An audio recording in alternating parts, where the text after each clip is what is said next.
হীরক রাজার দেশের একেবারে শেষ সিনটাতে রাজা বলছে যে দড়ি ধরে মারো টান, রাজা হবে খান খান। এতদিন বলতো যে পড়াশোনা করে কি লাভ, আজকে দেখুন রাজাই দড়ি ধরে টান মারছে আর বলছে দড়ি ধরে মারো টান, রাজা হবে খান খান। ঠিক একই রকম দৃশ্য কিন্তু আজকে পশ্চিমবাংলায়। সুপ্রিম কোর্টের রায়ে 25,753 জনের চাকরি গেছে এবং প্রশ্নটা কিন্তু বারবার একটা জায়গায় ঘুরে ফিরে যেন আসছে, কে যোগ্য এবং কে অযোগ্য। আজকে এই যোগ্য অযোগ্যের বাছাই করতে না পারার জন্যই কিন্তু সুপ্রিমের রায়ে প্রায় 25,753 জনের চাকরি গেছে। তো আজকে কিন্তু মুখ্যমন্ত্রীর একটা বৈঠক ছিল যে যোগ্য প্রার্থীদের নিয়ে আগামী দিনে কি হতে পারে। তো ঠিক একই রকম দৃশ্য যেন, এতদিন তারা যোগ্য অযোগ্য আলাদা করেননি, আজকে দেখুন তাদেরকে নিয়েই বৈঠক করতে হচ্ছে। তো এই বৈঠকে আবার লড়াই যে যোগ্য কারা এটা নিয়ে।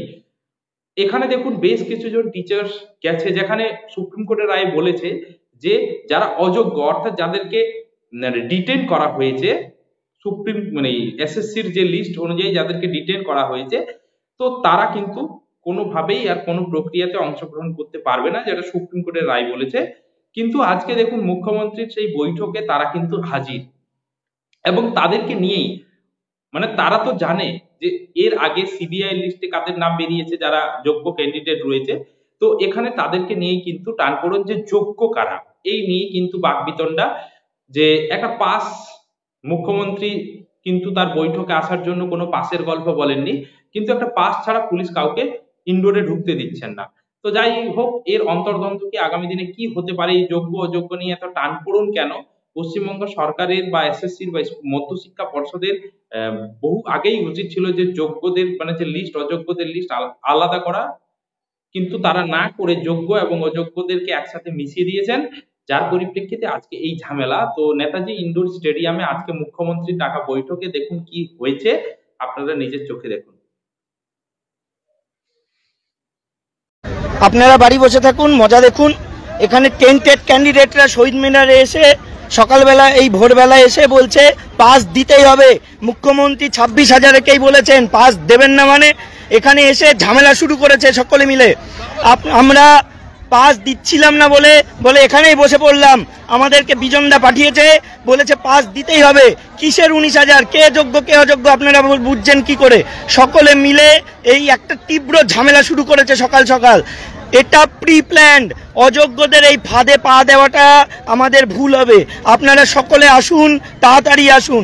এরা যেভাবে আমাদের ওপরে মানে ভিডিও করছে, আবার বলছে কেন পাস দেবেন না, কে বলেছে? ওই দেখুন, আপনাদেরকে দেখাচ্ছি, ওই পাশে দেখুন, ওই যে ভিড়টা দেখছেন ওটা পুরো অযোগ্যদের টিম। আমি যেই বলেছি যে আপনারা অ্যাডমিট কার্ড দেখান, আপনারা ওএমআর দেখান, আমরা চেক করব, বলছে কিসের অ্যাডমিট কার্ড, এমনি পাস দিতে হবে। তখনই বুঝেছি এই ব্যাপার। তারপরে বলছে 26,000-এর ব্যবস্থা করতে হবে। এখন ভুলভাল অ্যালিগেশন দিচ্ছে, আপনারা মেরেছেন, আপনারা এই করেছেন ওই করেছেন, এই সব দিচ্ছে। একজনকেও এখানে আমরা ঢুকতে দেব না। যদি দেখেছি একজনকেও এখানে ঢুকতে, আমরা কিন্তু স্টেপ নিতে বাধ্য হব। আমরা তো বয়কট করবো এই সমস্ত কিছু। পুলিশ যদি অ্যাকশন না নেয় আমরা কিন্তু তীব্র প্রতিবাদ জানাবো। পুলিশ যদি অ্যাকশন না নেয় আমরা কিন্তু তীব্র প্রতিবাদ জানাবো। আমরা পুলিশ প্রশাসনকে জানাচ্ছি, আপনারা স্টেপ নিন, মুখ্যমন্ত্রী স্টেপ নিন। অযোগ্যরা এরকম পাকানোর চেষ্টা করছে ঝামেলা। আমরা কিন্তু ছেড়ে কথা বলবো না, আমরা কিন্তু ছেড়ে কথা বলবো না।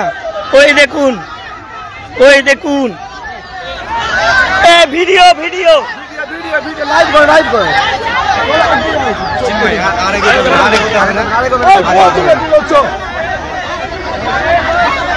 এই দেখুন অযোগ্যদের টিম, তারা এসছে হামলা করতে। দেখুন অযোগ্যদের টিম, এই দেখুন হামলা করতে এসেছে। দেখুন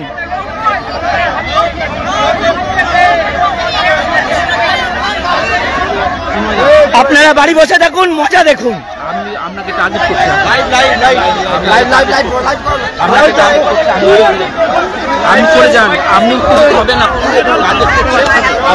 আপনারা এখনো মজাই দেখতে থাকুন। হ্যাঁ, বাড়িতে বসে না, মজাই দেখতে থাকুন। এখানে এরকম সিচুয়েশন, অযোগ্যরা এসে হামলা করছে, অযোগ্যরা এসে বলছে পাস দিতেই হবে। কিসের 26,000 19,000? 26,000। দেখুন অবস্থাটা। এটা পুরোপুরি প্রি প্ল্যান, এটা পুরোপুরি প্রি প্ল্যান, যে এইভাবে একটা ঝামেলা তৈরি করে এদেরকে ছত্রভঙ্গ করে দেওয়ার। টেন্টেডরা দেখুন, না অ্যাডমিট দেখাতে চাইছে, না ওএমআর, বলছে আমরা 26,000-এ আছি। উল্টে আমাদের বস্তা নিয়ে চলে গেছে আই কার্ডের যে ফিতে এবং ইয়ে ছিল।